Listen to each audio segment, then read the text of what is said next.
This hour of the podcast is exclusively sponsored by my good friends at Advantage Gold. Advantage Gold is a 5-star rated gold company with one-of-a-kind customer service. And when it comes to gold and precious metals, Advantage Gold is the only company I'll work with. Call Advantage Gold today and make sure you let them know that Mark Levin sent you. And now, let's begin. He's here. He's here. Now, broadcasting from the underground command post, deep in the bowels of a hidden bunker, somewhere under the brick and steel of a nondescript building, we've once again made contact with our leader, Mark Levin.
Mark Levin here. Our number, 877-381-3811, 877-381-3811. Wow.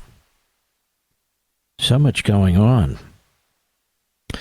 I love the way the media position and create a narrative with respect to Schumer and Biden versus the Israeli government and Bibi Netanyahu. That their relationship is tense. Israel doesn't benefit from a tense relationship. Israel's trying to survive. Israel's trying to defend itself. The Democrats are grabbing as much power here at home as they possibly can. So I've been carefully watching a lot of these programs. And why aren't they leading with the story that Joe Biden yet again has transferred or allowed the transfer of $10 billion to Iran? Why did the Democrats, Schumer and their fellow slugs, get to create the narrative? Why do they get to create the narrative? That the issue is whomever they say the issue is. That the target is whomever they target. Joe Biden is funding Iran while he's demanding that Israel stand down. Why don't they explain this? That Israel has surrounded the leaders. There's a story out now, and it's an important story. It's a story that's been vetted. That the Islamo-Nazis who run Qatar, the inbreds who run Qatar, actually, after October 7th, asked Secretary Blinken if Qatar should remove the heads of Hamas from their country. They were looking for a signal. And if the United States said yes, they would have removed them. The story says that Blinken said, no, we can use that as leverage in our negotiation for the hostages. No. Qatar was prepared to remove them. They weren't removed because of Antony Blinken. I want you to think about that. Now, the shows on Saturday and Sunday, Life, Liberty, and Levin on Fox, are going to be absolute killer shows, not just because of the guests, but because I really hone in on a number of areas. The idea that the Democrat Party is not a totalitarian party is preposterous. I don't care what the Democrats say or their media say. I'm talking to you. They try to imprison Donald Trump. That's why you're bringing 91 felonies. Not for show. They want one of them to stick, and they want Donald Trump to go to prison. And there is Schumer, a sleazeball among sleazeballs, on the floor of the Senate, laying out what other Democrats wouldn't say with such detail. That the United States will impose on Israel a two-state solution if they don't do it themselves. That the United States will rejigger the entire Middle East after the war is over. That the United States is not going to tolerate Israel's sovereignty as long as Bibi Netanyahu is the prime minister and as long as he has certain cabinet members. That the United States wants a new election in Israel in hopes of removing Netanyahu in the middle of a war. What's also taking place now, ladies and gentlemen, is that the Biden administration is slow-walking munitions to Israel. I broke that here 2 days ago. They're running out of weapons. They're running out of armaments. So while our government is arming Iran, Hamas, the Houthis, Hezbollah, directly and indirectly, as well as the PLO, arming them. Massive flow of billions of dollars, hundreds of millions to certain terrorist groups directly. This administration at the same time is slow-walking munitions to Israel, which means what? Israel could lose this war as a result of what Biden and Blinken and Schumer are doing to Israel.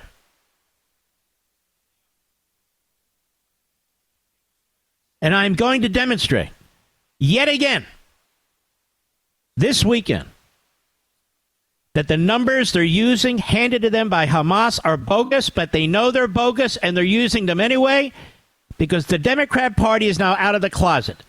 You Democrats out there who vote Democrat all the time, you better damn well pay attention. They are out of the closet. They want to destroy America through immigration, and they are. They've destroyed our cities by coddling criminals with Soros-appointed district attorneys and judges. They're destroying our criminal justice system, shredding the Constitution because they're targeting Trump, and they are hell-bent on eliminating the state of Israel. Because Israel can't survive under the terms that Biden, Schumer, and the others are trying to impose on them. They cannot survive with a terrorist state right on their border, with an Iranian terrorist state right on their border. They can't survive. They're too small. And what are we going to do? Go to war with them? Obviously not. That is, with this new state. And yet it's being pushed. They're demanding it, the Democrats. They're demanding not that the United States choose the leader of Israel, not that the United States choose the cabinet of Israel, but that the Democrat Party choose the prime minister of Israel and choose the government of Israel. The Democrat Party seeks to imprison Trump. The Democrat Party is pushing a real live coup against the current government in Israel. It is a totalitarian party. The Democrat Party, its voters, are the anti-Semites in the street, the river to the sea crowd. It's the Democrat Party that's loaded up with the Marxists and the Islamists who hate our own country. It's not the Republican Party. The Republican Party is feeble in many respects, but it's not them. It's not them. And they are dangerous. So Biden at the White House today, he thought Schumer's speech was fantastic because it's all coordinated. Biden, Blinken, Schumer. Schumer's obviously, for my brothers and sisters in New York who are Jewish, he's a self-hating Jew. It's what he is. And that's what a lot of these Marxist Democrats are who are Jewish. They're self-hating Jews. Just like you can have self-hating Catholics who are Catholic by birth, but they don't believe in the teachings of the Catholic Church. There should be marriage among priests, that they should acknowledge gay marriage, which they don't as an institution, whether people like it or not. And, of course, abortion on demand paid for by the government, Pelosi, Biden, and the other. Why is this? It's because my wife has always said to me, these people on the left, their faith, their religion is their party, is their ideology. That's their God. You heard that reprobate from Politico on MSNBC say, oh, these people actually believe that in natural law, that this comes from God and so forth and so. Yeah, we do. And that's the way it's supposed to work. It doesn't come from man. God. Thank God. So that is what we're dealing with here. Here's Biden. Cut one. Go. Senator Schumer contacted my staff, my senior staff. He's going to make that speech. And I'm not going to. So stop right there. He coordinated it with the White House. That's what he did. Since when does a senator have to call the staff of a president to tell him or them what speech he's going to give on the Senate? This is a coordinated Democrat Party effort to support Hamas, Islamic Jihad, the Muslim Brotherhood, like Obama did. To support Iran with hundreds of billions of dollars? Please don't ask me why anymore. These people hate our country. They hate Israel. Their anti-Semites are coming out of the woodwork. They don't condemn them. Schumer didn't give a speech on the floor of the Senate condemning Iran. They don't bring up October 7th anymore. It's like it never happened. They're playing to the base that they created, filled with Marxists and Islamists. And the border is wide open, with, among others, Marxists and Islamists pouring over the border. Democrat future voters and their children and grandchildren in the future. Go ahead. I'll elaborate on his speech. He made a good speech, and I think he expressed a serious concern, shared not only by him, but by many Americans. It's not shared by many Americans. It's shared by a very small fraction of Americans. A massive percentage of the media, a massive percentage of the Democrat Party operatives and special interests, a massive percentage of the anti-Semitic Department of State, Blinken always. You know what I think I'm going to do, Mr. Producer, on one of my shows this weekend? I'm going to address this issue of self-hating Jews. I'm going to address this issue. That is the third rail of politics, really. And as I said, it's not just Jews. It could be Catholics. It could be any religion or denomination. But I get asked the question, I'm going to answer it. And my belief about ethnic Jews versus Jews who are both ethnic and faithful, that is religious. And by that I don't mean have to be hardcore. No. I mean people who actually embrace their faith and know what it means and have actually taken time to at least once read the Bible.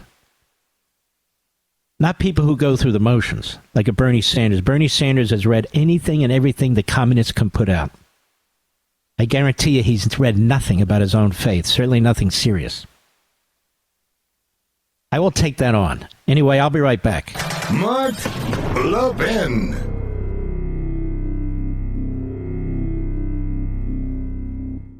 Our once mighty dollars under siege from runaway inflation. For those still working, your paychecks buy less while costs for gas, food, cars, utilities skyrocket thanks to inflation. That's why I'm urging all my listeners to register for the upcoming Gold and Silver Summit hosted by our friends at Advantage Gold. It's a fantastic seminar. They'll teach you how to take steps to help guard your wealth from inflation using asset diversification into physical precious metals. Gold and silver hold intrinsic value that should remain untouched by government manipulation. Folks, don't wait for the Fed's reckless policies to completely devalue the dollar and steal your life savings. Call now while free registration is open. I'm telling you, this is a fantastic seminar. Call 800-900-8000 right now. The Gold and Silver Summit could provide the vital insights we need to protect our families. 800-900-8000. Tell them Mark Levin sent you. Performance may vary. Past performance is not indicative of future results. Always consult your financial and tax professionals.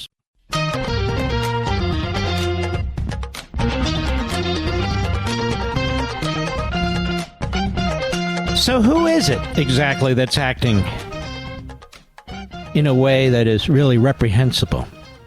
Is it Netanyahu and Israel that's trying to defend itself, eliminate its enemy? and maintain its territory and its country? Or is it all of those who insist that it lose the war, that Hamas survive, and that Israel destroy its own sovereignty? Look at the New York Times, the home of the likes of Thomas Friedman, who is the worst of the self-haters, Maggie Haberman, who is obsessed with Donald Trump. Writing at Post-Millennial, the New York Times reporter who received criticism last year for praising Adolf Hitler in several Facebook posts has been rehired by the Gray Lady, you may recall, to cover the Israel-Hamas war. Solomon Hiji was rehired by the New York Times last week and has appeared in bylines nearly every day since October 12. This is, I'm just reminding you, according to the New York Post, his most recent story was published while reporting from Gaza. Quote, at a hospital in southern Gaza, a backup generation becomes a critical lifeline, he wrote in the piece, referring to a facility near the Al-Arab hospital bombing, which was bombed by a Palestinian terror group, but Israel was falsely blamed for the attack. Remember all this? A spokesman for the New York Times defended the paper's decision to rehire him in a statement to the Post. We reviewed problematic social media posts. Now, those problematic posts included a picture of Adolf Hitler. It's problematic, you see. Many of you understand this term never again. Two words that have been used by Jews since the Holocaust. This will never happen again. Never again. And in Israel, as in other parts of the world, non-Jews who tried to save Jews, who stood up against these horrendous regimes, are called righteous Gentiles. And they have places of honor in the state of Israel and in other Jewish communities throughout the world. These righteous Gentiles are revered. They're heroes. Because they put their lives on the line to save Jews.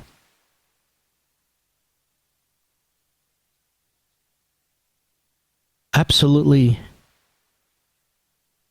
I come to tears thinking about it. They could have gone along like most of the other people, but they wouldn't.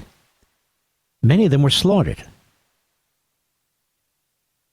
Never again. I think about this. I think about the righteous Gentiles. And then I think about Schumer on the floor of the Senate. He's not righteous about anything. You had righteous Gentiles put their lives on the line to save Jews. And you have a self-hating Jew on the floor of the Senate undermining the Jewish state, motivating terrorists, silent in the face of Joe Biden funding Iran and the terrorists who have as their goal initially to exterminate the Jews and then the West, including us. You have the New York Times hiring a Hitler celebrator. The same New York Times that covered up the Holocaust, really at the direction of Franklin Roosevelt. These are the people we're dealing with, America. These are the people we are dealing with. More when I return. Attention, fellow Americans. Mark Levin here with a warning and a solution. I feel like our country's being destroyed by out-of-control spending and debt thanks to Biden and the American Marxists. And your hard-earned savings and retirement could be at risk from their socialist schemes. That's why you should consider Advantage Gold, the best of the best, a U.S.-based company that specializes in helping everyday Americans protect their wealth. They have a simple solution to help you even potentially grow your wealth despite the attacks from Washington. I urge you to register for their upcoming Gold and Silver Summit. It's fabulous. A free online event where you'll learn tips to help safeguard your finances by diversifying into physical precious metals. Call 800-900-8000. Call them right now to sign up securely for this pivotal summit. It is crucial. Tell them Mark Levin sent you for a special bonus. Call 800-900-8000 right now. Performance may vary. Past performance is not necessarily indicative of future results. You should always consult your financial and tax professional. Mark Levin, the thunder on the right. Call in now, 877-381-3811. I'll hit this a little bit longer, then I want to move on to some of these legal cases as well as other news of the day and other thoughts that I have. John Kirby on MSNBC today, Andrea Mitchell, another self-hater. Cut to go. In the last hour, the president appearing to endorse Senator Schumer's comments that he called a good speech. That's praise from the president of the United States in the Oval Office. That clearly was thought out. Yeah, let's stop a second. If you're a real reporter, don't you challenge them on what was said? Rather than asking Kirby, do you pat your boss on the head for backing Schumer? And just so you folks know, what Schumer does is the worst of the worst type of thing he can do. He gave that speech. And so the Jew haters in Hamas, in Iran, and all over the world are now going to cite Chuck Schumer as the basis for their murder, for their terrorism, as the basis for their demands. Schumer fed right into that entire ideology. The leaders of Hamas have taken note of what our politicians are saying. So when Bernie Sanders speaks, and Schumer speaks, and Blinken speaks, and they say the things they say about Benjamin Netanyahu, about the government of Israel, about what Israel must do, basically get off of Hamas's back, what Israel must do, which is surrender its homeland, its ancestral homeland, what Israel must do. It ensures that Iran and the other terrorists are empowered. They quote them. Go to the memory site and others. They quote these guys. These are dead enders to begin with, but they're real dead enders when they think they have changed the psychology of the American people. President Trump today spoke out against this and what's being done to Israel. But here's the rest of this Kirby thing. Cut to go. The president has great respect for Leader Schumer, as you know, Andrea, and he also has respect for the passion with which Leader Schumer spoke yesterday, and he knows where it's coming from when it comes to Chuck Schumer. And as the president also said, Andrea, he knows that the sentiments that Leader Schumer expressed in that very passionate speech yesterday. And I really hate this guy. I hate him. I despise him. This guy will say anything for his quote-unquote team. If he had a conscience, he would have resigned by now. He was the mouthpiece, one of them, but certainly the leading one, in the debacle in Afghanistan. And he's the mouthpiece now. For the first administration in modern American, well, the second, I would say Obama too, to actually support terrorist organizations. They are so excited. They are so happy. Let me ask you this. And I mean it. Who do you think Iran wants to win for president, America? Joe Biden or Donald Trump? Donald Trump was destroying that regime. Took out its head, of its military. Its lead, militia, Islamist, genocidal maniac, Soleimani. Joe Biden won't shoot a bullet into the territory of Iran. Who do you think they're rooting for? Who do you think Hamas is rooting for in the next election? Who do you think terrorists all over the world are rooting for in the next election? Who do you think terrorists coming into the United States because of our open borders? Who do you think they're rooting for in the next election? Doesn't that tell you everything you need to know? Chuck Schumer would be welcomed with open arms right now by Hamas, by Iran. Jew or no Jew, whatever your faith. But not in Israel. I'm told the things he said shook the Israeli people. They were stunned. Joe Biden says that's great because Joe Biden is an anti-Semite. I've said it a long time and I'll say it again. Nothing new. The only Jewish leader he likes are the Jewish leaders who kowtowed to him, who bend over backwards to accommodate him. Same in our own country. That's how Biden treats people.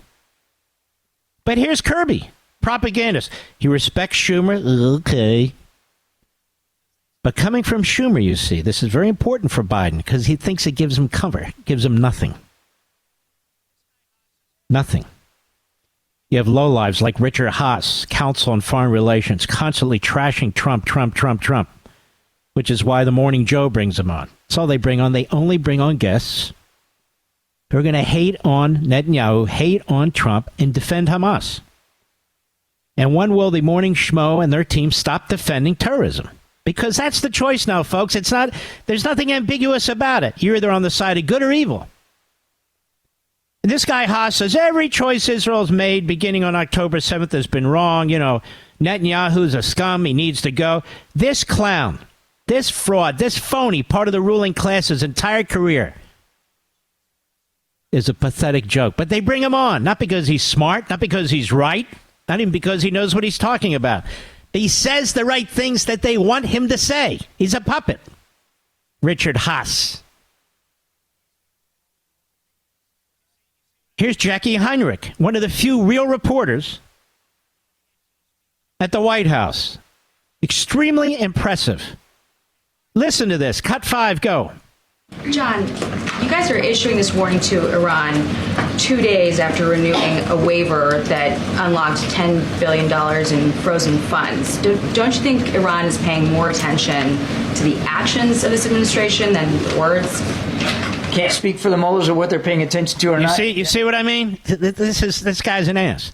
Can't speak for... Nobody asked you to speak for the mullahs, you jerk. They're asking you to speak for you and Biden, you traitors who are funding our enemy. Nobody's ever done that. Nobody. Peace in our time, Neville Chamberlain. He didn't say peace in our time, here's $10 billion, Hitler. But that's exactly what Biden is doing. Supported by Sanders, supported by Schumer, promoted by Blinken. Cover up by this clown Admiral Kirby. These snarky, dumbass comments. Well, I don't know what the mullahs are thinking. I'll tell you what the mullahs are thinking. They have never been happier with you frauds and you phonies in the White House. Handing them tens of billions of dollars. While they're involved in destroying the Red Sea, destroying the navigable waters there, taking out freighters. While they're slaughtering people in Yemen, slaughtering people in Iran. I don't see any executive orders aimed at any of those people. My God, America. We have an administration that is literally defending and funding evil. It doesn't get more evil than these terrorists. They're funding them. And they're trying to destroy the leader and the country that's standing up to them. That's all you need to know. It's not uncomplicated. Jeez. It's really sick. It's like the open borders. Suicide. Suicide of a country. Everybody knows it. But Biden doesn't care. He wants power. He wants power for his party, and they want power forever. So you have to have a period, as Mark said, a period of despotism. So be it. So be it. These are diabolical people. Schumer's diabolical. Sanders is a Marxist. He hates everything about this country and about the state of Israel because we share our values, Judeo-Christian values. Marxists hate Judeo-Christian values. They hate faithful Jews. They hate evangelical Christians. They hate them all. They hate parents who insist on conveying their own principles and morals on their children because all of this interferes with their nirvana. That's what Marx said. That's who these people are. I'm making it abundantly clear that we have a presidential regime and a man in the office of the president who is funding terrorism, who is funding a terrorist state, while he's trying to destroy Israel, a democracy, trying to decapitate the government, their commander-in-chief, because he's winning, because he's effective, because he has united and rallied his people, despite the best efforts of the New York Times, the Marxists like Bernie Sanders, The clowns at CNN and MSNBC, this jerk Schumer trying to detach the government from its people. Now, would they support that here? If I said, you know what, Biden and your ilk, you don't represent the American people. We need a new election. You should be impeached. You should be removed. How do you think that would go?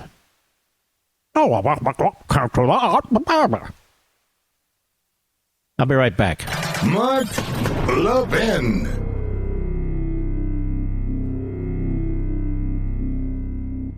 My fellow Americans, we're living in very perilous economic times. Washington seems determined to bankrupt our nation with endless stimulus spending. As they devalue our dollar, hard-working Americans like you could lose everything. That's why I urge you strongly, register for the upcoming Gold and Silver Summit hosted by our friends at Advantage Gold. They'll teach you how to help guard your wealth using asset diversification into physical precious metals. Gold and silver can offer a defense against the dollar's devaluation, and the experts at Advantage Gold will explain how you can convert some of your savings into precious metals that can protect and potentially grow your wealth. With currency debasement from Washington and global uncertainty on the rise, gold and silver diversification can offer you some stability. Call 800-900-8000 right now to sign up. 800-900-8000 now. Tell them Mark Levin sent you. Performance may vary. Past performance is not necessarily indicative of future results. You should always consult your financial and tax professional.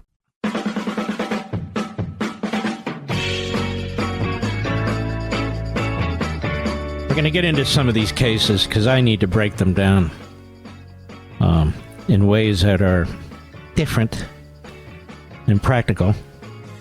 And some of the points I'm going to raise have never been raised before because, as you know, I just keep noodling over these things. And every now and then I smack myself and say, why didn't I think of that a month or two ago? But in any event, I've thought of something, among other things, that I want to share with you. The judge in Florida, I tend to agree with her most of the time, but she's a real judge. She's really thinking through the motions that are filed, the constitutional issues. And in doing so, hopefully most of the time she'll come out with the right decision that will be upheld by an appellate and the Supreme Court. As I say, most of the time. But very interesting, as reported by the Daily Caller, the judge overseeing former President Trump's Florida case questioned during yesterday's hearing why he was the only president who's been charged over his handling of classified material, according to multiple reports. And during a hearing to consider various motions, Trump filed to dismiss the case. Judge Aileen Cannon noted no former president had similarly faced criminal charges over the handling of classified materials. According to NBC News, Trump's attorneys brought up special counsel Robert Hur's report finding evidence President Biden willfully kept classified information but declined to charge him. Even with other former presidents, there was never a situation remotely similar to this one, Prosecutor Jay Bratt told Cannon, according to CNN. Why isn't Jay Bratt disbarred by now? I've talked about him before. Just my opinion. Now, Special Counsel Jack Smith previously called Hur's report in opposing Trump's motion to dismiss based on selective and vindictive prosecution. Let me get to the heart of this. So they're arguing nobody's ever done anything like Trump. All right, let's step back. Number one, Joe Biden, it's true. All Trump did was take documents with him when he left the presidency. In my view, a de facto declassification. But even if I'm wrong, it doesn't warrant criminal charges. It didn't warrant a warrant. It didn't warrant an FBI SWAT team. They were trying to set him up for obstruction. That's what they did. Now, in the case of Biden, nobody's done what Biden did. And he wasn't even president at the time we're talking about. He left classified documents in 7 different locations that were not secured. They were out in the open, in different rooms in those 7 locations. And we're not even talking about how he transported them. In his car, in a truck, maybe in a U-Haul, on his person. And that he also specifically conveyed classified information that he concealed from the government. They don't know that I have these. That is the killer line in the report. That's what he tells his ghostwriter. Why did he do that? Why did he do that? And why did he discuss this with his ghostwriter? Because the ghostwriter works for the publisher. Joe Biden stole classified information in part to sell it. Do you understand what I'm saying? To sell it. If I were one of President Trump's lawyers, that's what I would tell the judge in Florida. Excuse me. The prosecution's right to a point. What the current president has done has never been done by anybody. Number two, the former Secretary of State stashed emails away that had classified information, purposely set up a server, and did not even reveal its existence. She has no constitutional protections. Her big dumb husband, BJ Bill Clinton, he had classified information on audio tapes that he stored in his sock drawer. So while the prosecution here can play games and try and make distinctions, and when he does, it actually helps my client, they could say, President Trump, there should have been no charges brought in this case. None whatsoever, and that's correct. This is not equal justice. It's not the equal treatment of an individual in similar situations, period. The judge was right to ask the question. The point is that Smith and his lawyers are liars and scum. Candidate stated during the hearing it would be an extraordinary step to toss the case based on his argument that the law behind his indictment is unconstitutionally vague. She did say that, and should be dismissed based on the Presidential Records Act, suggesting there was a dispute about whether the documents were designated as personal or Trump claims, according to the outlet. Well, the Presidential Records Act has no criminal penalty. It was never intended to be a criminal law. It's an administrative law, which basically says where things should and shouldn't go. And a federal district court judge in Washington, D.C., appointed by Obama, when issues were raised by Judicial Watch against Bill Clinton in his retrieval and concealment of classified information, she specifically ruled that under the Presidential Records Act, Clinton could do pretty much whatever he wanted to do. That's the point of the president's lawyers in Florida. There you have another case of unequal treatment, whether it's Biden, Clinton, or Clinton. I'll be right back. This segment of the podcast is exclusively sponsored by Pure Talk. Pure Talk offers great coverage and can save your family money on your wireless bill every single month. Go to puretalk.com to find the plan that's right for you. Thank you again for listening, and thank you so much for this sponsorship, Pure Talk. He's here. He's here. Now, broadcasting from the underground command post, deep in the bowels of a hidden bunker, somewhere under the brick and steel of a nondescript building, we've once again made contact with our leader, Mark Levin. We cover more in 1 hour than most cover in an entire week, don't we? Hello, America. I'm Mark Levin. Our number is 877-381-3811, 877-381-3811. Now this debacle. Which debacle? They're all debacles. Let's start in Georgia. I don't know what this judge was thinking. There wasn't a appearance of a conflict. There's a real conflict of interest. The case was overwhelming between Fannie and Fannie's Fannie and her lover. She lied to the court. She did damage to the court and the court's reputation. Usually, a judge won't tolerate that. Instead, he says to her basically, look, he's got some flowery language, but he just never drops the hammer. And because there's an appearance of a conflict, well, all that handling in cash, it's just an appearance. Fannie, you have a choice to make. Either you withdraw on your own from the case, or you ensure that Mr. Wade withdraws, which, of course, is what happened. And guess what? Fannie gets to replace him with whomever she wants. So what was the point of all this? What the hell was the point of it? There was no point. I mean, it's extremely disappointing. Cutting the baby in half. Okay, don't cut the baby in half. Solomon didn't cut the baby in half, so why would this judge?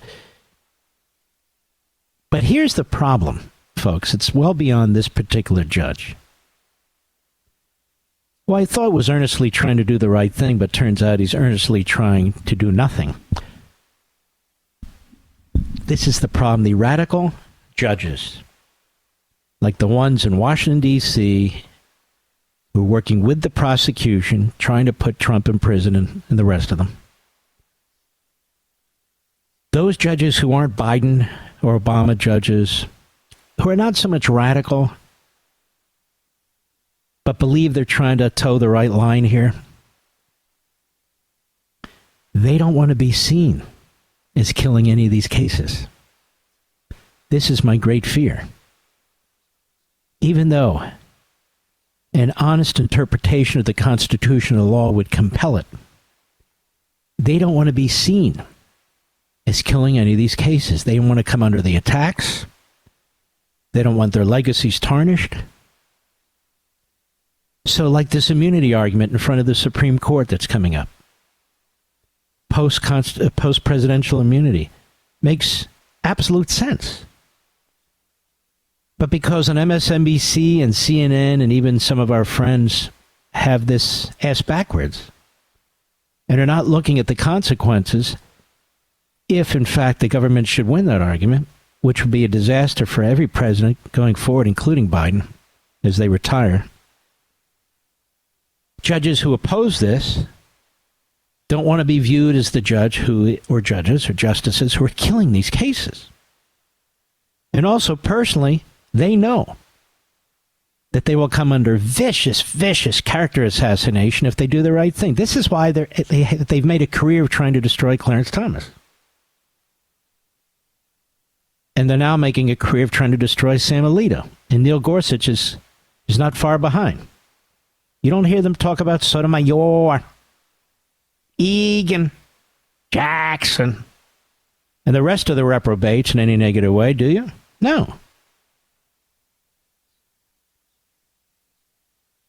But when you look at these cases, look at Manhattan. Now think about this. It's been going on a while. And so all of a sudden,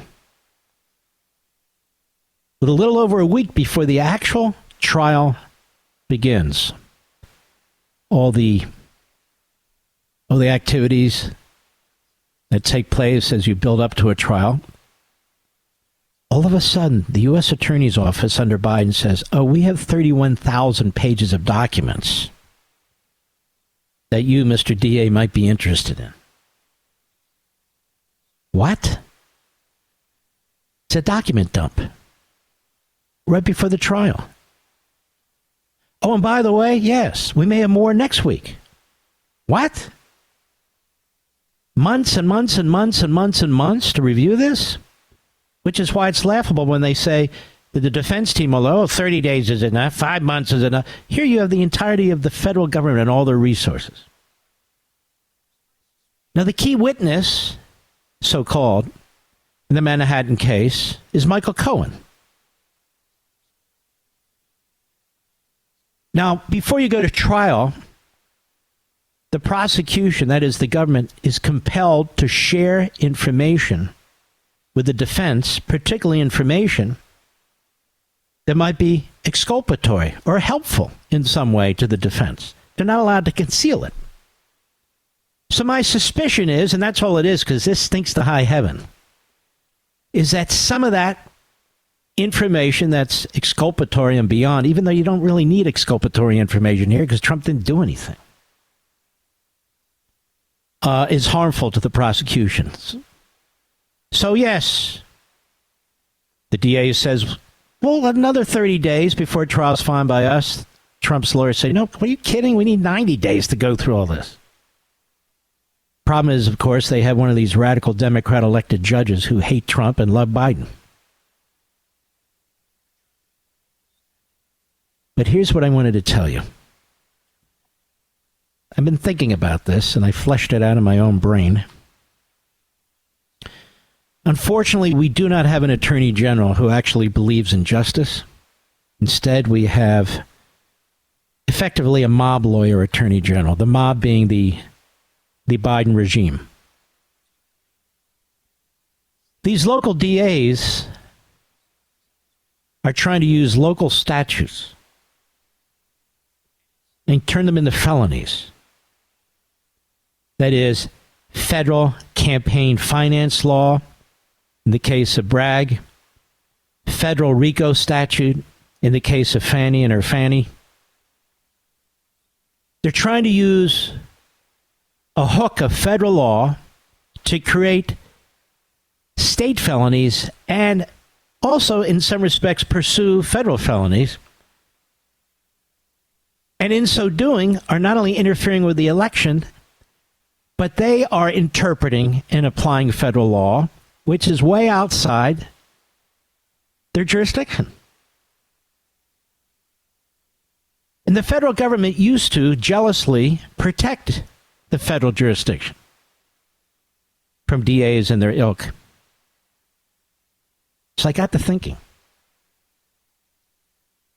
what would my Attorney General, Edward Meese, have done? One of the great attorneys general of all times, which is why the left hated him and always tried to attack him. And by the way, always tried to put him in jail, too. What would he have done? You ready? I believe firmly that Attorney General Meese would have directed the Public Integrity Section, or anybody in the criminal division for that matter, even the U.S. Attorney's Office, to intervene in these cases on behalf of the federal government, to intervene in Georgia, to intervene in Manhattan, arguing, wait a minute, if there are to be prosecutions and allegations of criminal conduct involving federal election law or the RICO statute, only I, as the Attorney General, only we, as the federal United States Department of Justice, have jurisdiction and the legal authority to do so. We did not delegate that to some district attorney. You understand my point, Mr. Producer? We decide if federal law applies. We decide if we want to use the Constitution of the United States to pursue any of these statutes. Not the district attorney of Manhattan, and not the district attorney of Fulton County. They have absolutely no authority. And so we would have intervened on those grounds alone.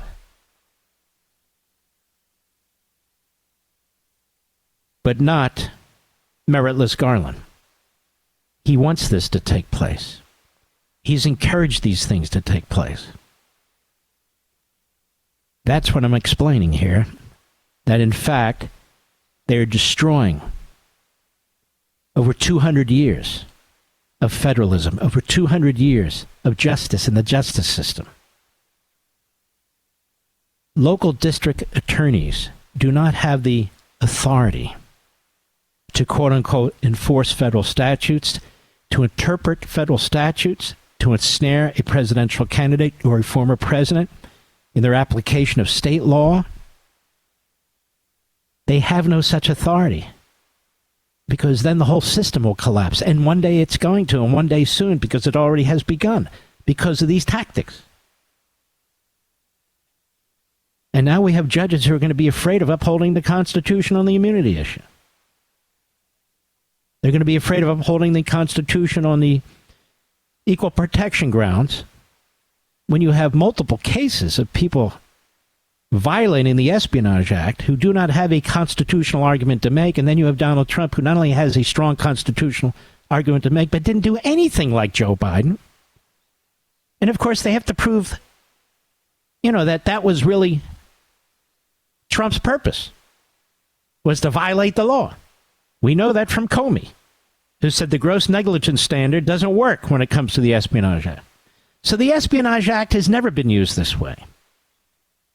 Interference by district attorneys in federal matters has never been done this way. None of it. So that is sort of the new point I wanted to raise with you. That if the justice system were functioning, if the Department of Justice hadn't been the Department of Injustice, the law firm for the mobster in the White House, this kind of a intervention by the Department of Justice to prevent the interference in the election, to prevent local elected politicians who have claimed that they want to take out Donald Trump, to use federal law and the federal Constitution to attempt to do so. It would be a completely different situation. And then when you have the feds using the Enron Obstruction Act, which has to do, to keep it simple without getting into the weeds, what happened was Enron anticipated that they would have their records subpoenaed by Congress. So they destroyed them in anticipation of a lawful process being aimed at them. And so a federal statute was passed that said, if you're likely to be the subject of an investigation of this sort, like Enron, it's still obstruction if you destroy all these materials before we get a chance to subpoena you. It doesn't mean you need to keep the records forever and for every purpose. But if it's part of basically a criminal enterprise that these people were involved in, and then they destroyed records because they didn't want to get caught, and they're not their records, they're the corporate records. So they passed this Enron statute that said you can't do that. What does that have to do with Donald Trump and January 6th? Absolutely nothing. Zero. And they've put away hundreds and hundreds of citizens based on this interpretation of the statute. What does the Ku Klux Klan Act of 1871 have to do with anything? What does the law that's used to prosecute federal contractors have to do with anything? Nothing. The whole January 6th case is bogus, but they want to get it in front of Chutkan, the judge. They want to get it in front of a Democrat jury because they know that that jury will convict no matter what. So we can never expect a Department of Justice that has unleashed that kind of injustice in Washington courtrooms to step in a Manhattan courtroom, to step in an Atlanta courtroom and say, wait a minute, these DAs are rogue. They don't have the power to interpret the federal law in order to apply criminal statutes against individuals, particularly Trump, who's running for federal office. Or this would be totally different, wouldn't it? I'll be right back. Mark Levin.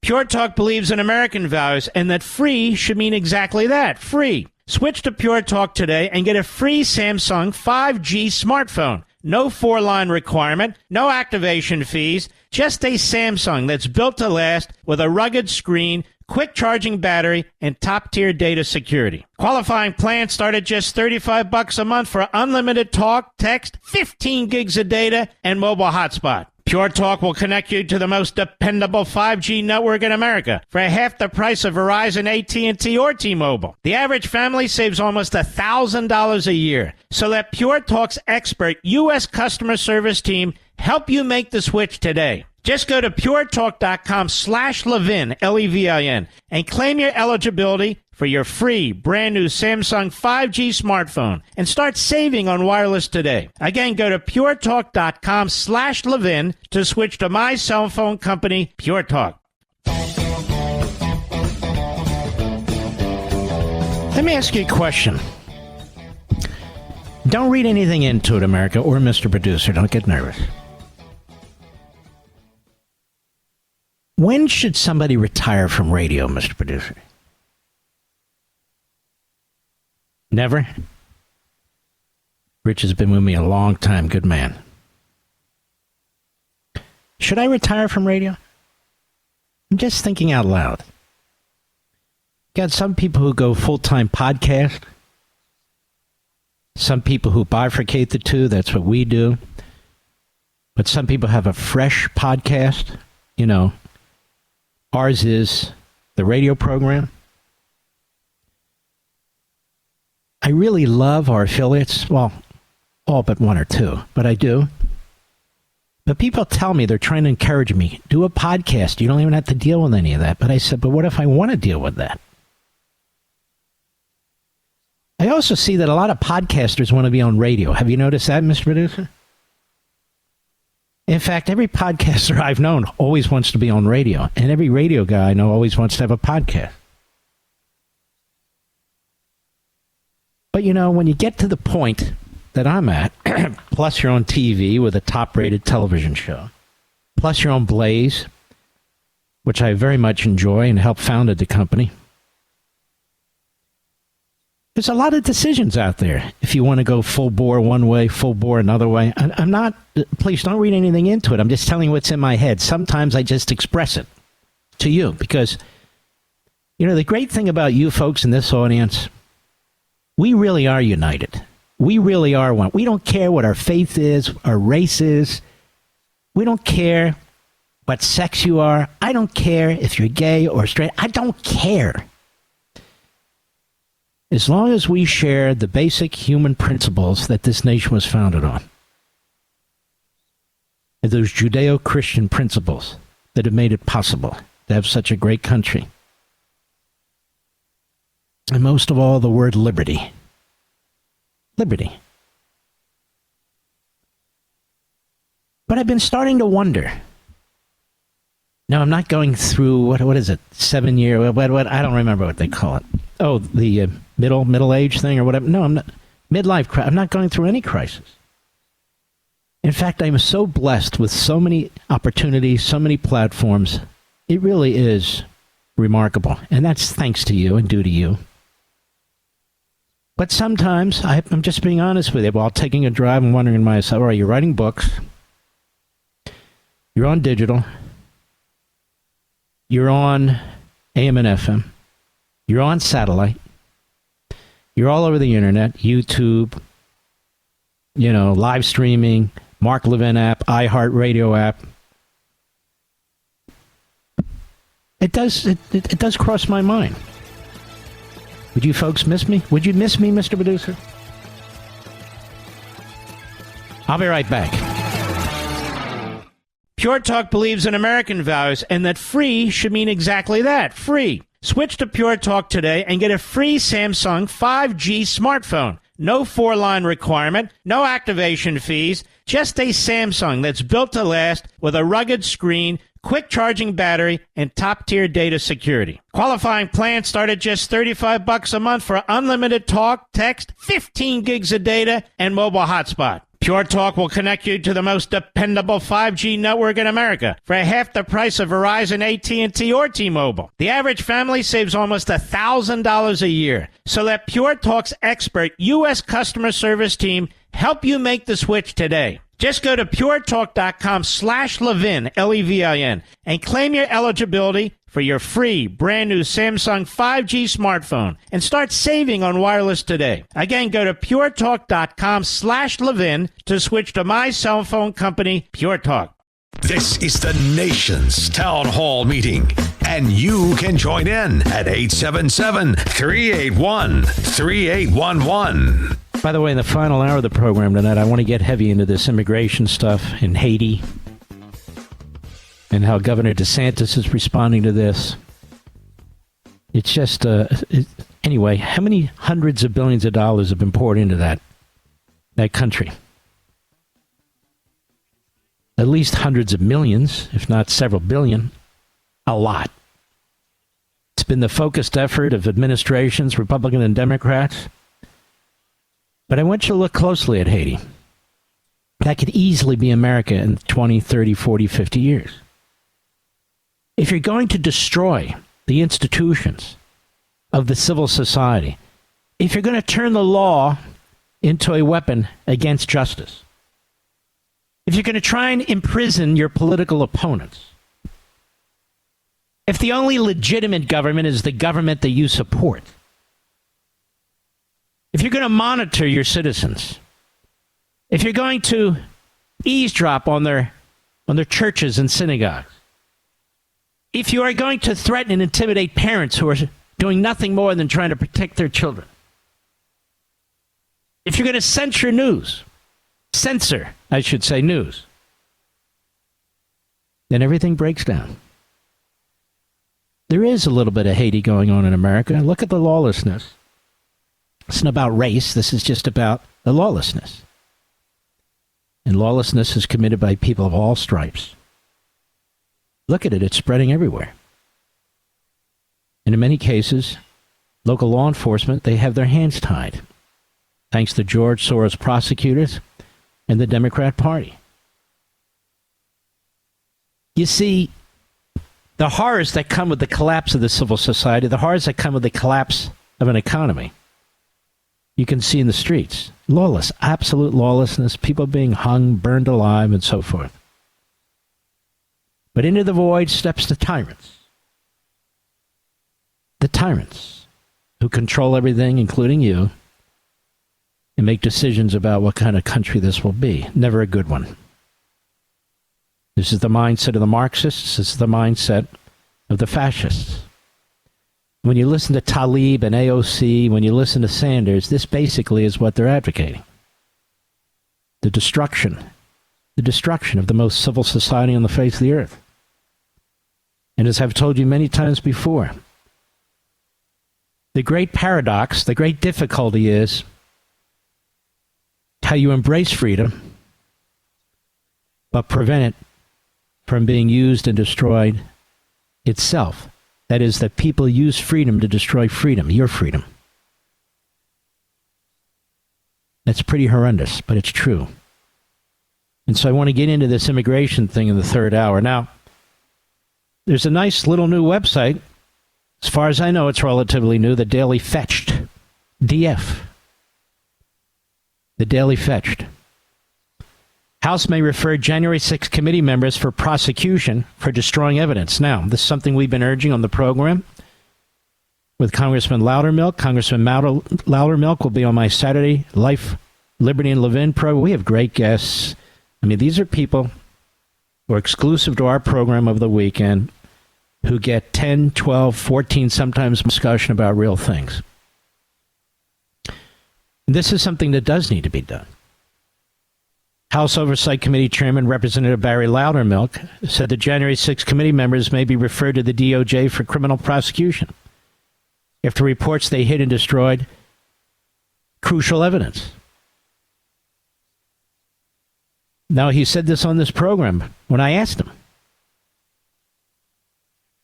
January 6 committee members warned to reserve all the evidence by then incoming Speaker of the House, Representative Kevin McCarthy.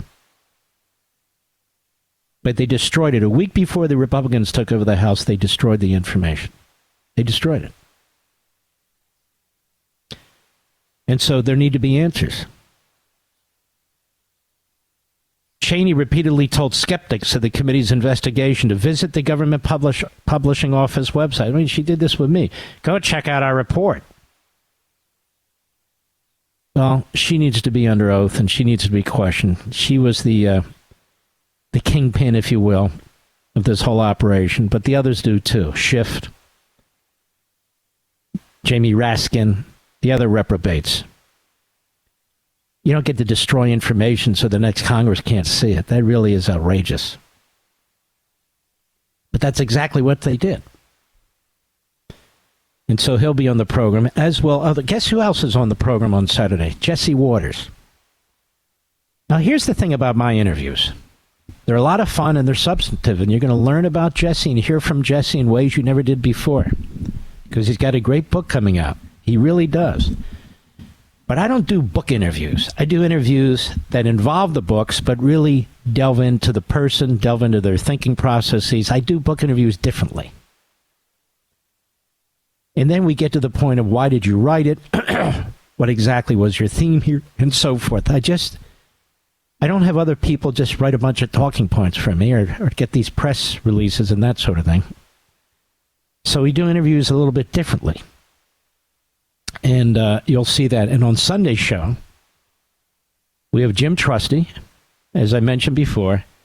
We also have the professor from Wharton at Penn to go over those figures, the Hamas numbers again, and add some other additional information to make that information available to people who may not have heard him on this program when he was on the program. Professor Weiner, top guy, and gives the whole lie to the Biden position. And that's very, very important, too, as far as I'm concerned. Now we have, NBC Nightly News, Chicago Health Commissioner says measles outbreak from migrant shelter. An unreported part of the open borders. Diseases that we defeated, that we have vaccines for, medicines for, and just don't appear in the United States anymore, are now appearing. Because people coming across the border, we know nothing of them. Except many of them are very sick, and we don't know what they have until they get here. And so we have situations like this. Cut 10, go. Tonight, Chicago officials are trying to keep up with an outbreak of measles, hitting multiple communities, including 2 public schools. Overall, the city reporting 10 cases in just 1 week. 8 of those infections found here at a single city migrant shelter. At this point, would you say the situation is under control? Well, measles is quite contagious, and it spreads among those who are not vaccinated. So we are trying to get it under control by vaccinating as many people as possible. Chicago's Commissioner of Public Health says the city has vaccinated more than 900 shelter residents, but that was after the outbreak began. And immunization takes time. It takes 21 days for the vaccines to become effective. This woman is staying at the shelter with her 2 young children.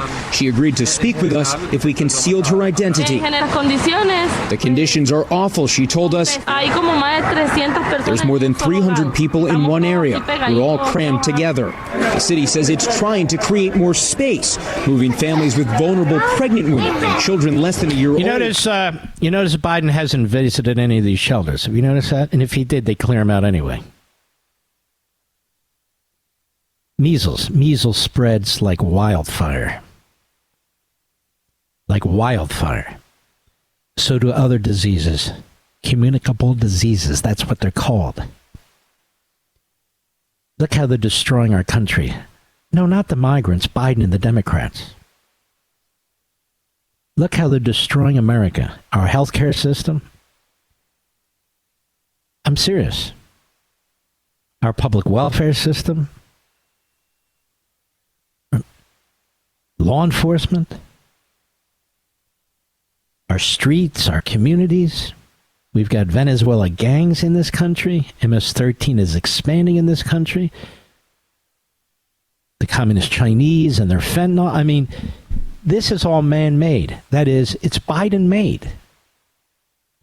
And the media are fine with it because they go along with it. I'll be right back. Mark Levin.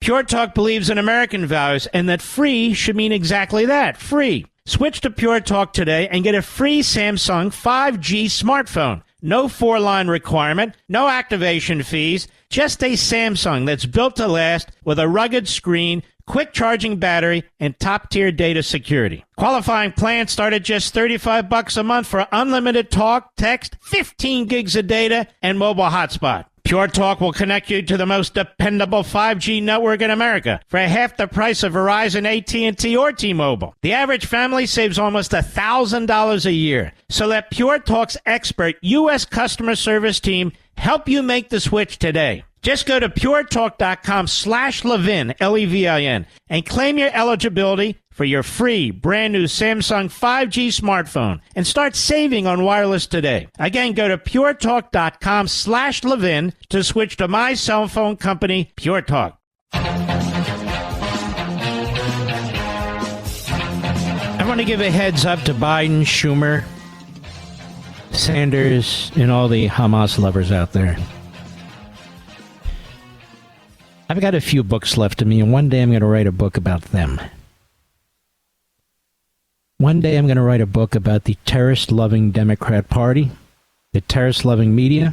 I'm going to name names. I'm going to dig in hard.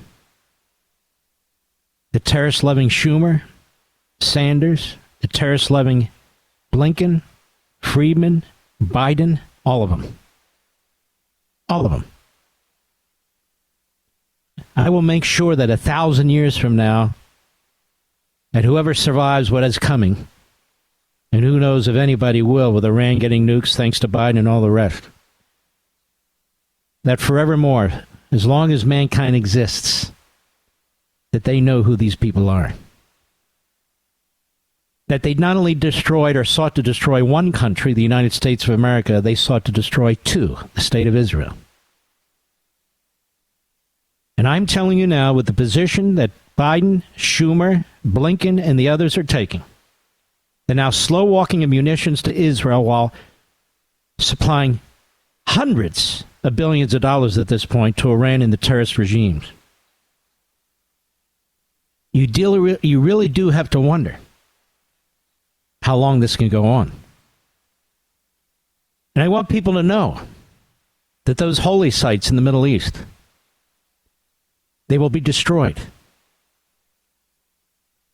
The history you read in the Bible will be the target to eliminate that history and to eliminate anybody who embraces it.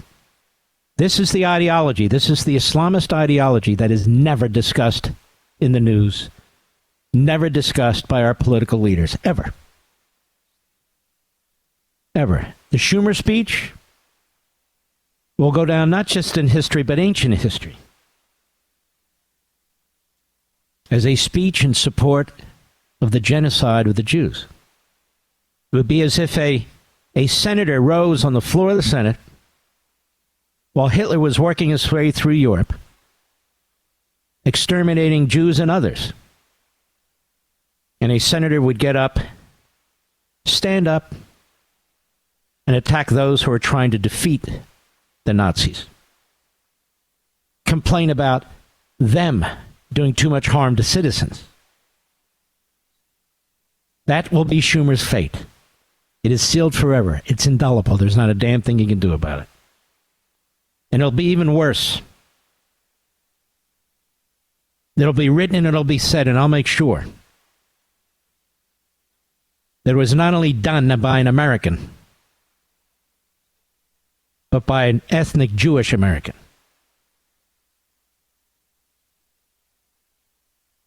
Chuck Schumer, Bernie Sanders, Antony Blinken, Thomas Friedman, their words will be taken down. They'll be chiseled in granite for the rest of the time. For the rest of the time. They will be viewed as the mouthpieces for, the advocates for, the destruction of the state of Israel and supporters of the terrorists. That's my opinion. And I hope to do everything I can to make sure that that legacy of theirs is told truthfully, not through the pages of the New York Times, which has its hands soaked in blood from Stalin to Hitler to Castro, and now Hamas.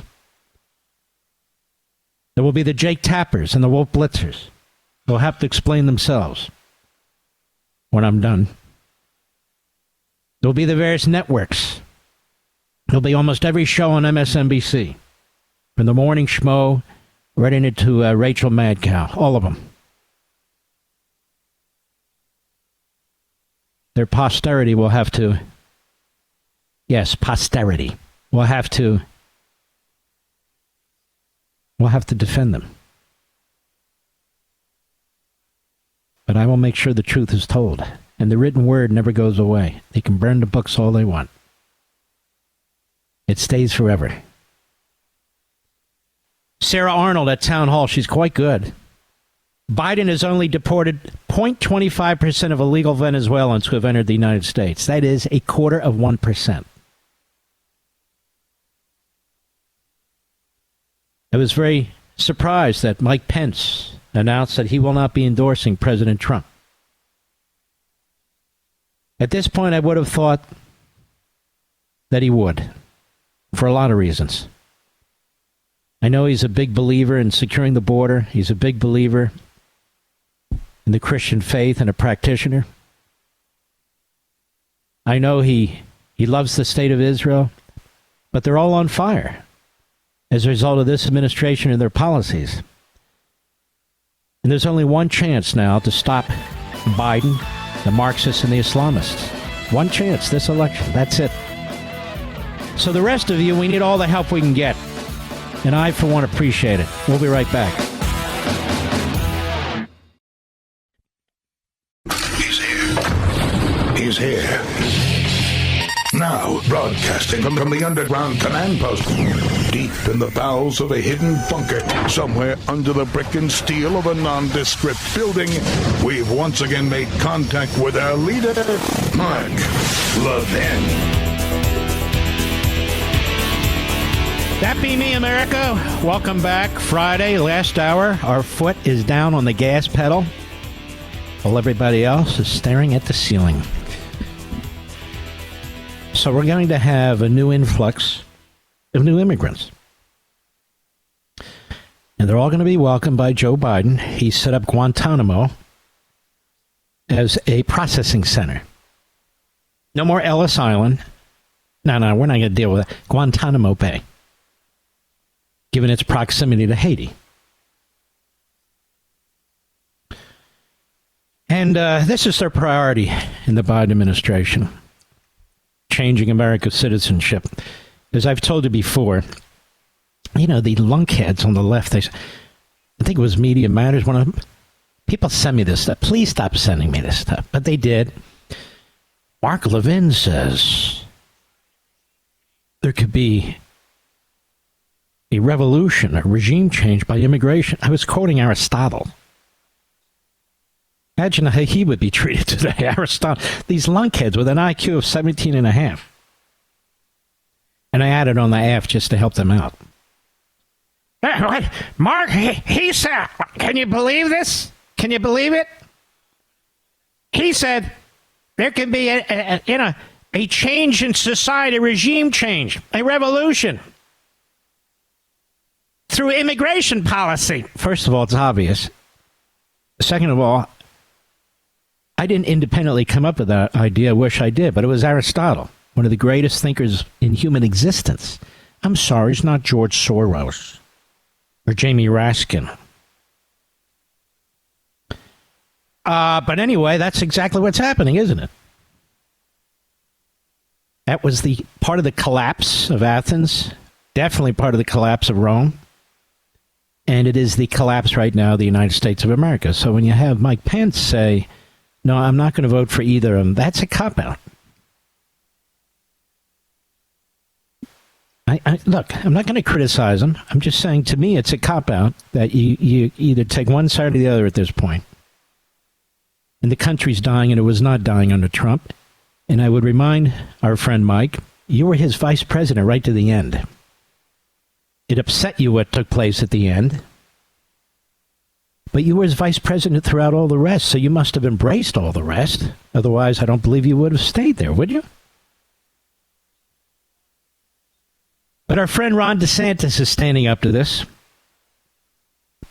You know, there's only so much states can do, but they're trying. They're trying very, very hard. And so, of course, the media hate DeSantis, as they hate Abbott, as they hate Netanyahu, because they defend their people.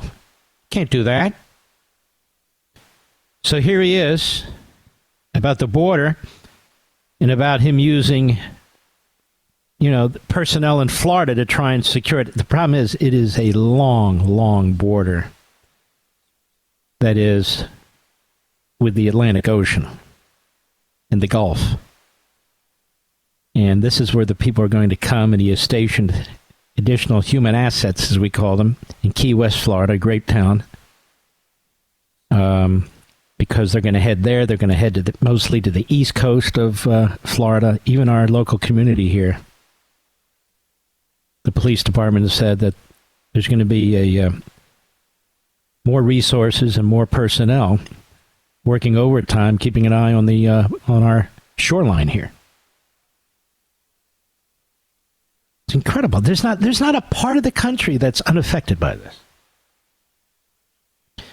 Here's DeSantis at a press conference. Cut 7, go. Our Florida Fish and Wildlife officers interdicted a vessel that had 25 illegal immigrants, potential illegal immigrants from Haiti, in their boat, in their vessel. They had firearms, they had drugs, they had night vision gear, and were boating very recklessly, which would potentially endanger other folks. So that vessel was interdicted near the Sebastian Inlet, and those illegal aliens. You mean the Coast Guard didn't interdict them? No, they didn't. Not because the Coast Guard isn't patriotic. It's because the commander-in-chief is not patriotic. He hates his own country. Even though he's gotten rich off the public trough, ours and communist China's. Go ahead. Let's go to cut 8, please. Go. What's different today than maybe in the past? Well, part of it is we have more resources that the state has been willing to put up. And this is not really our responsibility. This is the federal government's responsibility. Coast Guard does, by and large, a good job, but they're undermanned. They're under-resourced. So we're filling those gaps. I think one difference now is, and we see this with our folks that we have at the border, you have people coming across the southern border from all over the world. Haitians can get to the United States easier by flying to Mexico and walking across the border. And so I would anticipate if flights resume, that will likely be where a lot of those folks who are trying to flee, if they want to come to the United States, they're probably going to go to Mexico and then come in through the border, knowing that Biden will just let everybody in. He is a fantastic statesman. He's a fantastic governor. Those of you who live in other states, there's very few governors who really do things like this. And those of you who live in other states who have, let's say, even Republican governors who talk but don't act, you wish you had a governor like this, don't you? I mean, this guy's the real deal. The real deal. People were attacking him. I never attacked him. Why would I attack him? Consider him a friend. But he is a solid conservative. He enforces the law, just laws. He's trying to secure his border. He's out front fighting the woke culture. And you compare him to a Nikki Haley, there is no comparison. But they'll hate him too. Go ahead. The other second bill is Senate Bill 1036, enhances penalties for a crime committed by an individual who returns to the country illegally after deportation. And what you find in some of these really significant incidents where people are getting raped or murdered is it's not only an illegal alien, but it's somebody that had already been deported from this country and then comes back to commit crimes again. So in the state of Florida, if you have been deported and you come to this state and enter our state and you're here illegally and you commit crimes, we are throwing the book at you. And you are going to regret coming to the state of Florida. I mean, that's why so many people are moving to the state of Florida. He's just a fantastic governor. You have another fantastic governor in Texas.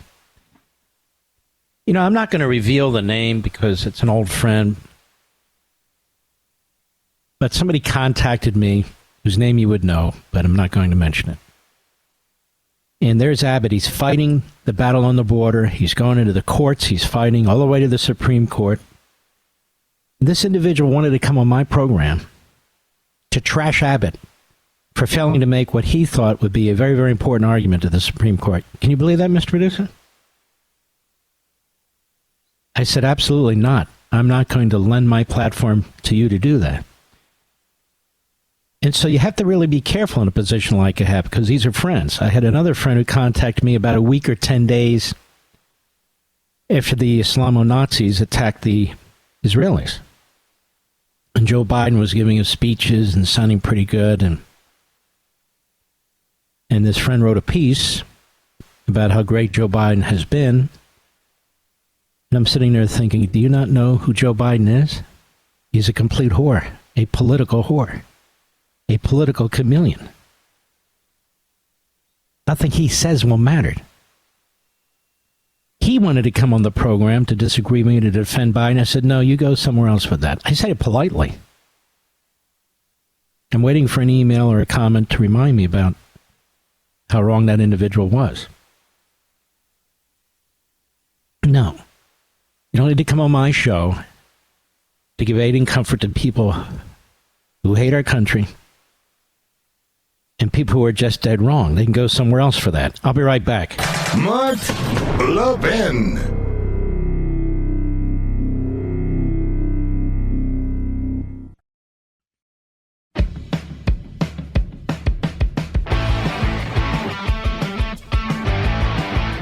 All right. There was a piece in the Wall Street Journal that I barely touched on by Dan Henninger, the deputy editorial page editor. He's been deputy for a long time. I'm sure he'd rather be the editorial page editor, but you got Paul Gigot in there, who is a well-established never-Trumper. Anyway, the high price of Democrats' anti-Trump lawfare. Most believe the rule of law is better than the law of the jungle. That could change.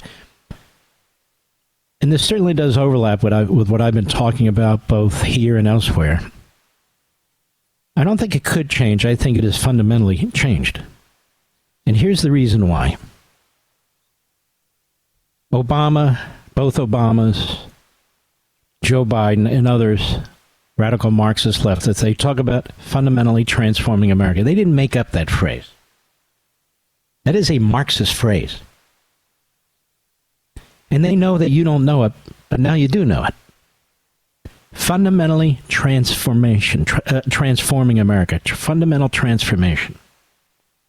As I've said many times, you don't fundamentally transform something you love, like a spouse. So to fundamentally transform America, that means you don't like America. In fact, you hate it.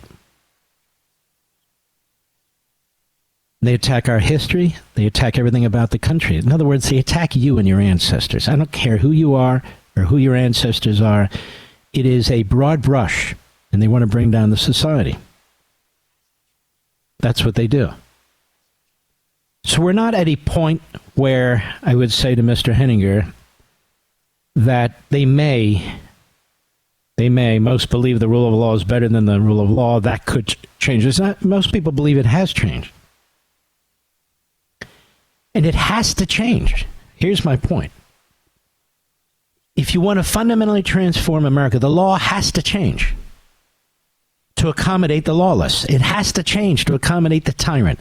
It has to change to accommodate the totalitarian, because the Constitution, let's begin there because it's most important, it's built with numerous barriers to the very people who seek fundamental transformation. They need the centralization of power. They cannot tolerate free speech. They cannot tolerate towns and villages and other communities and neighborhoods not bending their knee to Washington, D.C., not being dependent on Washington, D.C. And by the way, same with various ethnic and religious and so forth groups. And certainly the individuality must be destroyed. That's why the left never talks about the individual. They talk about groups. Oh, you're a white this. Oh, you're a black that. Oh, you're a Hispanic this. Because it's all dehumanizing. All blacks aren't the same. All whites aren't the same. We're not from the same parts of the world. Some of us were raised one way. Some of us, we're individual human beings. It's not like we all have the same DNA, the same experiences, the same mindset. It's not the way it works. But it is the way of the mind of the Marxist and the fascist. The law has to be destroyed, especially the Constitution. Separation of powers must be destroyed because they want a central, all-powerful political force. So separation of powers and balance of power doesn't work. Now, they will use propaganda, they will use rhetoric to try and portray that they support the Constitution, or as they pervert the Constitution to support their ideological ends. Now, I might say that more and more, as I wrote in my book, the Democrat Party hates America, they're out of the closet just trashing the Constitution. But the point is, the Constitution is there to protect us from today's Democrat Party.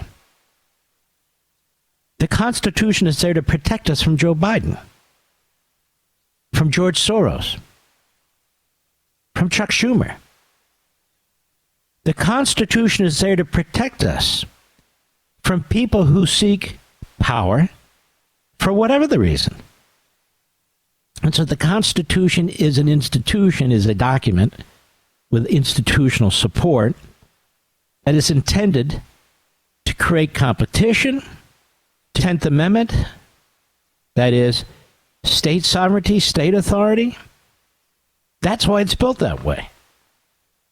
And they cannot tolerate it, whether it's voting, whether it's abortion, whether it's viewpoints, whether it's speech. The Democrat Party is the anti-Constitution party because it's the anti-America party. It's a rogue entity within a constitutional framework. So it has to destroy that which limits its power. Now, we know this from the writings of Woodrow Wilson, from the writings of other so-called progressives at the time, their self-identified nomenclature. These are Marxists, American Marxists, were the progeny of Marx and so forth. So we know what they think. We know what they say. I'm not telling this. You don't have to buy another thing I've ever written. A Rediscovering Americanism goes deeply into these issues. And, of course, American Marxism goes deeply into modern-day American Marxism, where it comes from and what it's doing to us. The law is crucial. The law must be unjust. The law must be unequal. The law must be a hammer against your, not just political opponents, but people who don't fall in line behind you.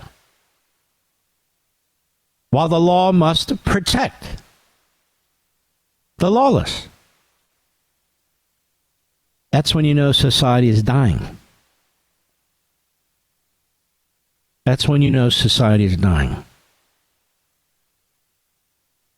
So the high price of Democrats' anti-Trump lawfare, most believe the rule of law is better than the law of the jungle. That could change.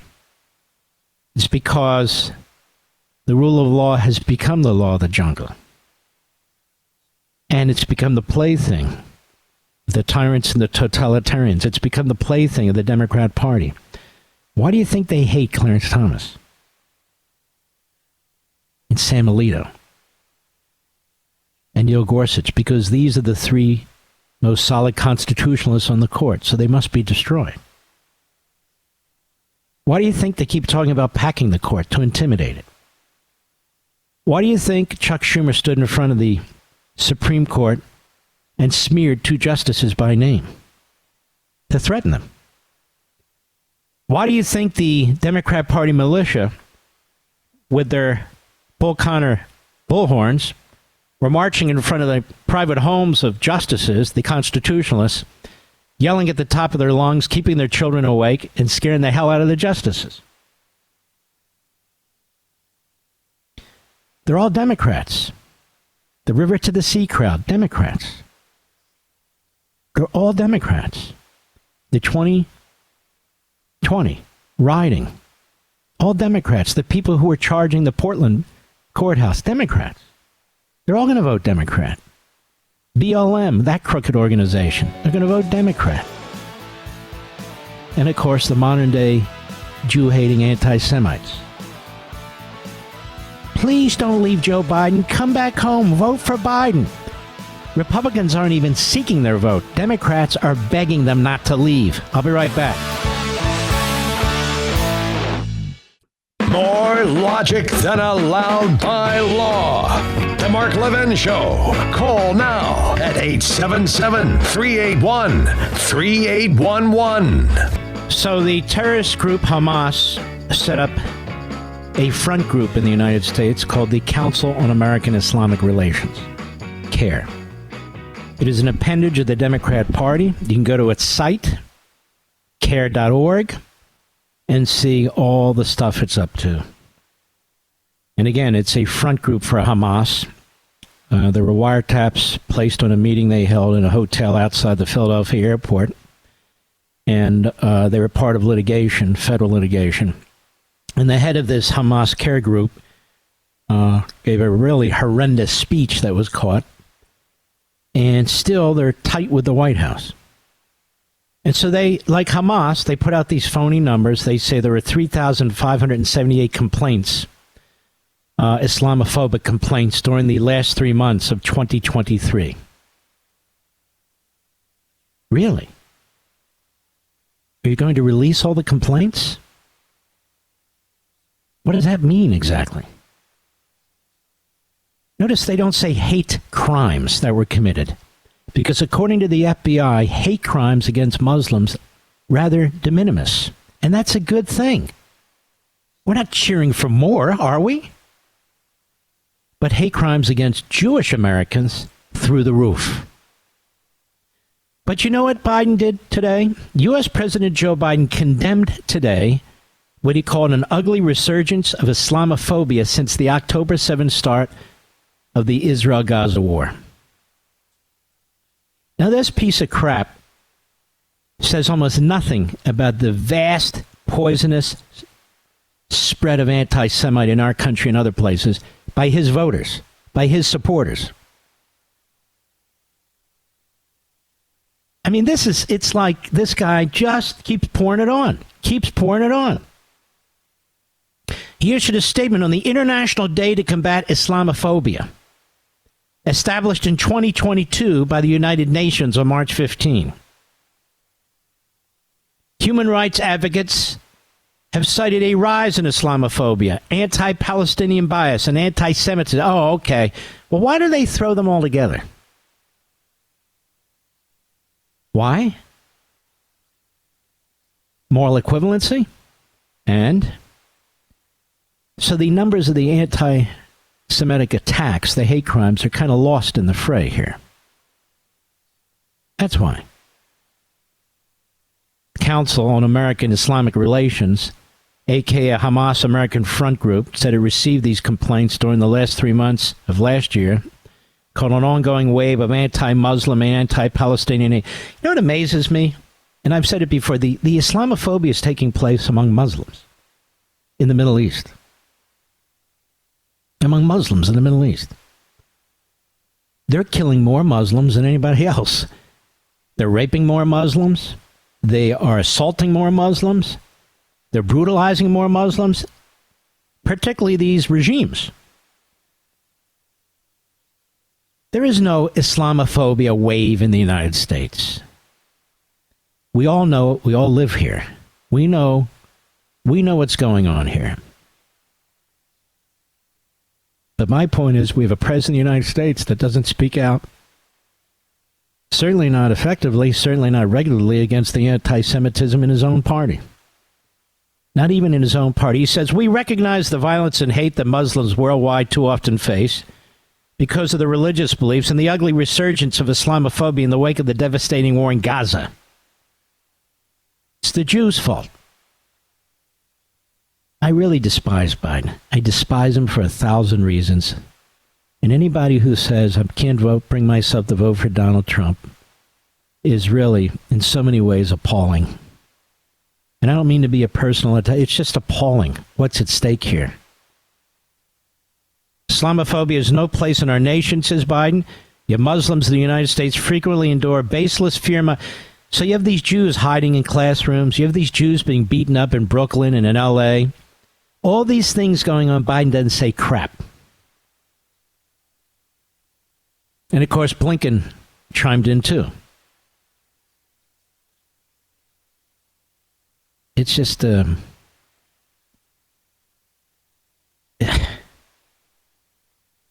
just unbelievable. The Democrat Party's all in. You need to understand this. The Democrat Party's all in. You blue-collar Democrats out there who love your country, you're in the wrong damn party. You're in the wrong damn party. This isn't the party of Harry Truman.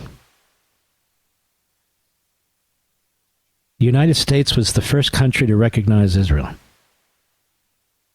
Harry Truman. You think that would happen today with Joe Biden? Of course not.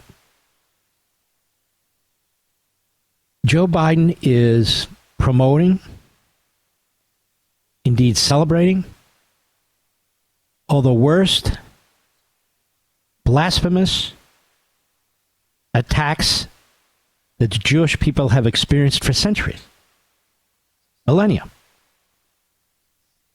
He's a mouthpiece for this. He's used the occasion of a massive terrorist attack on the state of Israel and their efforts to put down these forces so they can never again attack them. He's using this occasion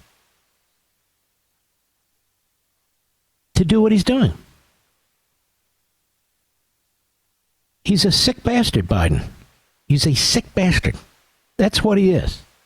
Oh, Fox News host called him a sick bastard. No, I didn't. I called him a sick bastard 3 times just now. Didn't I, Mr. Producer? Not once, 3 times. They can go around and call people Hitler. They can call people Islamophobic. They go around. I call him what he is, a sick bastard. Oh, that's provocative. Oh, my God. He's even worse than that. He's even worse than that. And so I just want you to know he's put out a statement today. He's funding Iran. Let me tell you about his week. He refused to reinstate any of the conditions against Iran, sanctions against Iran. He waived them all. So immediately $10 billion flows into Iran. But it's much more comprehensive than that.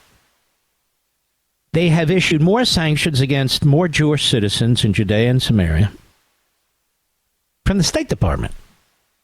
Not one against a single terrorist, not one against a single Arab or Palestinian / who supports terrorism. Not one. I have a suggestion for the Israeli government. You should sanction Tlaib. You should sign the equivalent of an executive order and sanction Tlaib. You should sign the equivalent of an executive order and sanction Sanders. In fact, you can sanction Schumer now.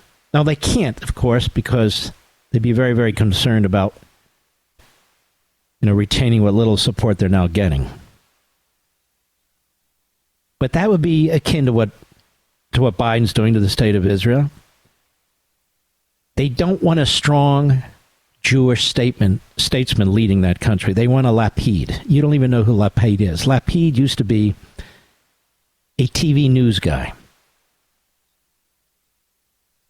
He's one of these stupid guys that has like the perfect hair with the makeup and all the rest. Just a stupid guy who, as I speak, is trying to undermine Netanyahu because he wants to be prime minister, because Netanyahu won an election and threw his ass out. Nobody's going to vote for Lapid or Gantz. The more the Israelis are attacked, or their leadership is attacked, the stronger they are as a group, this tiny little country. And what I'm told today is they actually feel like they're quite alone now, because every element of the Democrat Party is focused on destroying them. Oh, no, they're not, Mark. I mean, after all, it's just Netanyahu. Excuse me. It's not just Netanyahu. Two-state solution, that's not Netanyahu. Don't destroy Hamas, that's not Netanyahu. The slow provision of armaments they're purchasing, that's not Netanyahu.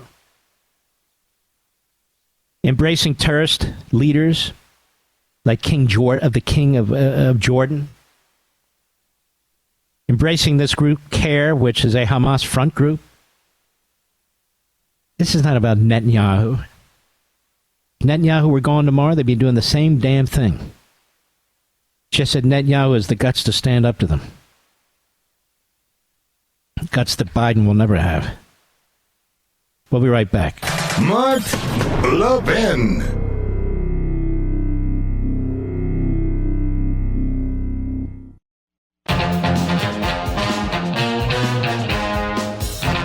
All right, let's slip somebody in quickly. Go ahead. Go. Hello? Mandy in New York. Go, quickly. Maddie, I meant. You know who you are. Oh, here I am. Mark, you and I met at Huntington Bookstore, and you signed my book, Men in Black, way back in the day when life was much more easier. How are you, Professor Levin? Well, let me look. I'm good, thank you. How are you? I'm good. I listen to you Monday through Friday, and then I get a refresher class on Saturday and Sunday. So thank you very much. Thank you very much. Well, more and more people are watching that Saturday show, too. It's very important. I want to thank you. They're waving me off, saying, Mark, we got a hard break here. We got to go. Maddie, thank you. God bless you. Call again. We'll bring you back. You're a longtime patriot here. And I don't want to shuffle you off real fast, but I have to go.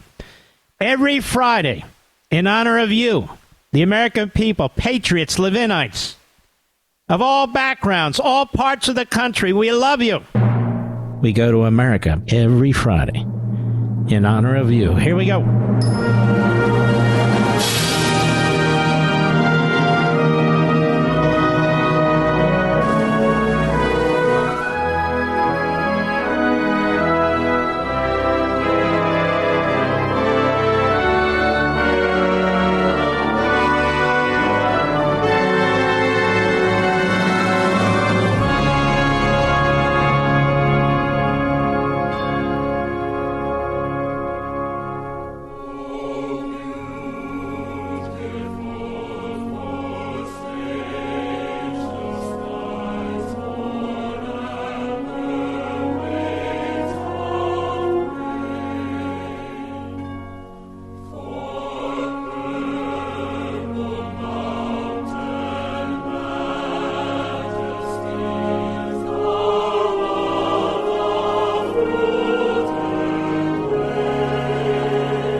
DVRs, folks, if you can't watch Life, Liberty, and Levin live. Saturday, 8 p.m. Eastern. Sunday, 8 p.m. Eastern. Killer programs. Often number one on Sundays. Join the rest of us, please. This week is officially over. The week officially starts now. We salute our armed forces, police officers, firefighters, and emergency personnel. Good night, Spritey and Griffey. Good night, Pepsi and Zelda. Good night, Smokey and Gigi and Indy and Patton and Barney and Marty and Rory and good God. Good night, Dad. Good night, Mom. Good night, Leo. Good night, Joe. Good night, Bernie. Good night, Teddy. God bless each and every one of you folks. Thank God for you. And I'll see you tomorrow night on Fox. Good night, America.